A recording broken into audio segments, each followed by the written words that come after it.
പ്രൊമോയിൽ കണ്ട നെവിന്റെ ആ കരച്ചിൽ അതിനകത്ത് ഒരുപാട് കാര്യങ്ങളുണ്ട്. ശരിക്കും പറഞ്ഞാൽ അതിനകത്ത് ചില കാര്യങ്ങൾ പറയുമ്പോൾ ഒന്നും ഇല്ലേലും ജിഷിന്റെ ഫാൻസിനോ അല്ലെങ്കിൽ ജിഷിന്റെ ആർക്കെങ്കിലും ഒക്കെ വിഷമമാവുന്നുണ്ടെങ്കിൽ ഐ എം സോറി, ഇതെനിക്ക് പറഞ്ഞേ പറ്റൂ. കാരണം എന്താ, ഞാൻ പലപ്പോഴും ജിഷിൻ ഓൾറെഡി ഈ ഹൗസിനുണ്ടായിരുന്നപ്പോൾ ഞാൻ ശ്രദ്ധിച്ചിട്ടുള്ള ചില കാര്യങ്ങളുണ്ട്. അതും കൂടി ഒന്ന് അഡ്രസ്സ് ചെയ്താൽ കൊള്ളാമെന്നുണ്ട്. എൻ്റെ ഒബ്സർവേഷൻ എന്ന് തന്നെ കരുതിക്കോ. ഞാൻ മോശമാക്കാൻ വേണ്ടി പറയുന്നതല്ല, പക്ഷെ ഞാൻ നോട്ടീസ് ചെയ്തിട്ടുള്ള ചില കാര്യങ്ങളാണ്. അപ്പോൾ എന്താണെന്നുള്ളത് പറയാം, ഡീറ്റെയിൽഡ് ആയിട്ട് തന്നെ പറയാം. സീരിയൽ ഗ്രാൻഡ്മ ഫസ്റ്റ് ടൈം കാണുകയാണെങ്കിൽ ഉറപ്പായിട്ടും ചാനൽ ഒന്ന് സബ്സ്ക്രൈബ് ചെയ്തിട്ട് കാണുക.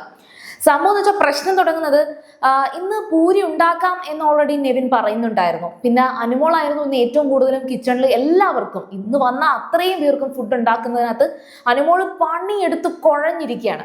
അപ്പം ബാക്കി നെവിനാണ് ഇപ്പൊ ബിഗ് ബോസ് ഹൗസിൽ അനുമോള് കഴിഞ്ഞാൽ കുക്ക് ചെയ്യും എന്നുള്ളത് കൊണ്ട് നെവിനാണ് പിന്നുള്ളൊരു ചോയ്സ് എന്ന് പറയുന്നത്. ബിക്കോസ് നമ്മുടെ നെവിന് ഫുഡ് കുക്ക് ചെയ്യാൻ അറിയാം, അതുകൊണ്ട് പിന്നെ കുറെ വെറൈറ്റികളൊക്കെ ട്രൈ ചെയ്യും.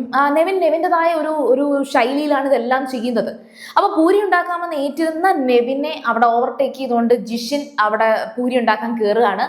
ഓക്കെ, കുഴപ്പമില്ല. പക്ഷേ നെവിന്റെ ക്യാരക്ടർ നമുക്ക് എല്ലാവർക്കും അറിയാം. അത് ഇന്നോ ഇന്നലെയോ മെനഞ്ഞാന്നോ ഉള്ള കാര്യമല്ല.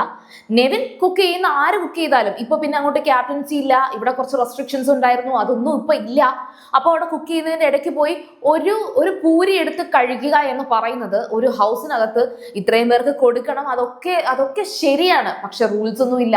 എല്ലാവരും ഒരു വെക്കേഷൻ പോലെ എല്ലാവർക്കും വന്ന് എൻജോയ് ചെയ്തിട്ട് പോകാവുന്ന ഒരു സ്പേസിലേക്ക് അവിടെ വന്ന ഈ ഒരു സ്ഥിതിക്ക് നെവിൻ അത് എടുക്കട്ടെ. ഇപ്പം നെവിൻ ഔട്ടായിട്ടൊന്നും ഇല്ല, അത് ഹൗസ് മേറ്റ്സ് ആണ്, ഇതൊന്നും കൺസിഡർ ചെയ്യണ്ട. ഞാൻ ഇതൊന്നും പറയുന്നില്ല. നെവിന്റെ ഒരു ക്യാരക്ടർ വെച്ചിട്ട് ആ ഒരു വൈബിനെ അക്സെപ്റ്റ് ചെയ്ത് ജിഷിന് നിൽക്കാമായിരുന്നു. ജിഷിൻ എന്തിനാ അവിടെ വീണ്ടും പ്രശ്നം ഉണ്ടാക്കാൻ പോകുന്നു? ജിഷിന്റെ ഒരു കുഴപ്പമെന്ന് വെച്ചാൽ ഇതിന് മുന്നേ ഞാൻ ഓൾറെഡി റിവ്യൂല് പറഞ്ഞതാണ്, ജിഷിന് ഭയങ്കര ഒരു അയിത്ത പരിപാടിയാണ്. അതായത് ഒരാൾ കഴിച്ചതിന്റെ ബാക്കി അല്ലെങ്കിൽ മറ്റേയാള് നോൺ വെജ് വെച്ച പ്ലേറ്റിനകത്തോ അല്ലെങ്കിൽ നോൺ വെജ് വെച്ച പാനിനകത്തോ ഒന്നും വെക്കില്ല. ഇമാതിരിയുള്ള അയിത്ത പരിപാടിയൊക്കെ ജിഷിന് കുറച്ചുണ്ട്. ഇത് കേൾക്കുമ്പോൾ ഒരുവിധം ആൾക്കാർക്കൊക്കെ തോന്നും അതൊക്കെ അവര് ശീലിച്ചു വന്ന കാര്യമല്ലേ. അങ്ങനെ ശീലിച്ചു വരുന്നവരും ഇത്തരത്തിലുള്ള അയിത്തവും ഇത്തരത്തിലുള്ള പ്രശ്നങ്ങളും ഒക്കെ ഉള്ളവരൊന്നും ബിഗ് ബോസിലേക്ക് വരരുത്. ബിഗ് ബോസിൽ വന്നിട്ട് ഇല്ല ഞാനിങ്ങനെ പറ്റത്തില്ല, എനിക്ക് ഇങ്ങനെയുള്ള ആൾക്കാരുടെ തിരിക്കാൻ പറ്റത്തില്ല, ഇങ്ങനെയുള്ള ആൾക്കാരുടെ ഫുഡിന്റെ ബാക്കി കഴിക്കാൻ പറ്റത്തില്ല എന്ന് പറയുന്നു.